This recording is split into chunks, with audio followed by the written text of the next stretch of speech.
So we're at the CoreLogic Interconnect event. I'm with Garret Gray. Thank you for the invitation to be here. Yeah, It's thanks great for being here. for this event.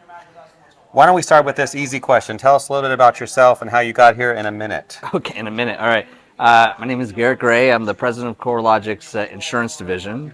I actually got here by acquisition. So I was acquired. Some of you may know me from NextGear. I founded that company a good 17 years ago and was acquired about 2 years ago. So I came in, and then they are crazy enough to let me run everything after acquiring me. So.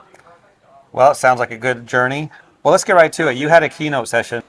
For those that couldn't be there, could you share just a couple of highlights that you want people to know about? Yeah, look, I think the main things that we're talking about is how AI is going to really transform the insurance landscape and how people can prepare for it. And really, the main message is your data is really important, and it's going to inform AI in the future. And so you got to really treasure it and do something with it to make it valuable. Okay, very good. That's all the talk. Yeah, AI, it's all of blown a up sudden. on the scene over the last year. With Clean Facts magazine and the media brands I work with, a year ago, it was autocorrect. Yeah, that's right. That's right. But now it's everything. So That's right. now you've been in the industry a while, a long time. I don't want to ask you how old you are or anything, but you've Yes. seen the good and the bad. Yes. And there's so much talk about relationships, restoration contractors, the insurance companies. I know this is going to be a tough question, but what do you see as the solution?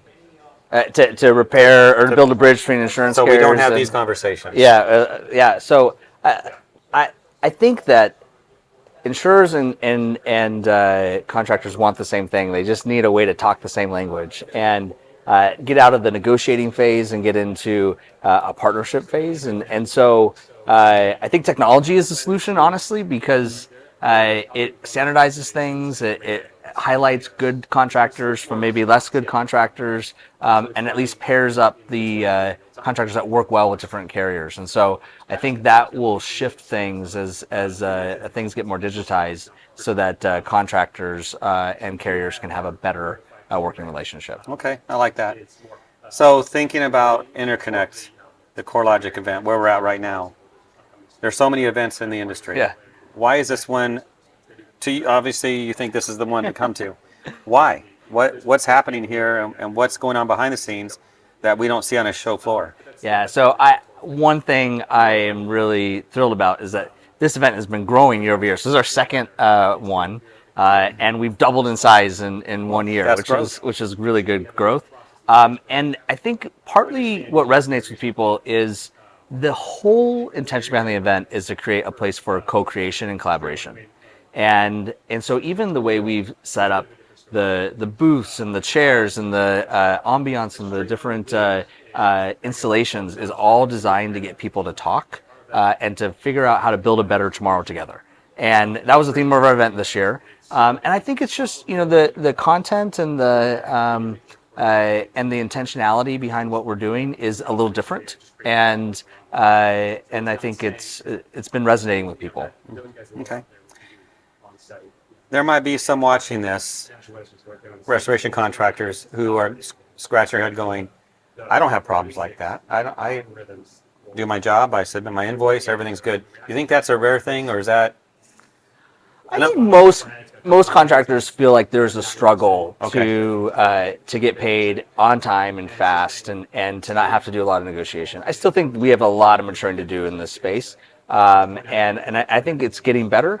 With some carriers that we're working with, we're getting to 80% low touch, which means there's no negotiation back and forth on certain perils, and so I think that will happen more. But no, I think contractors probably still feel like there's it's rough for them, and they need some help to smooth out the friction. I know you talked about in a roundtable earlier, the data is so important. Yeah. That if that's the solution and you're providing it, and we're talking about a marathon, long term, Yeah. but you're seeing results Yeah. from that. Okay. If you had a moment to tell the industry what you want to see them do, restoration contractors, who we're talking to, Yeah. what would you want them to do besides become a customer of CoreLogic? Yeah, I mean, I don't know that they need to be just a customer of CoreLogic. We're probably working with them in one way or another already. Probably so. And we have other things we can offer, and all of that's great. But I think that somebody asked me a similar question. I said, look, if you are still asking your people, hey, what's going on with this job? Or if you're going to a whiteboard and trying to figure out what's going on with this job, or if you're going to Excel or something outside of a system that you own, that you can manage, you are wasting so much valuable data that you will one day, and even today, if you wanted to, have AI make more efficiently available to you. And so if you can get it into a system, I love it to be my system, but any system that you think is going to have access to the best data, to augment the data that you have, and then apply AI analytics on it, that is what's going to separate and help differentiate contractors and make them more competitive going forward. That's some good advice from Garret Gray. Thank you very much. Yeah, you're welcome. Thank you.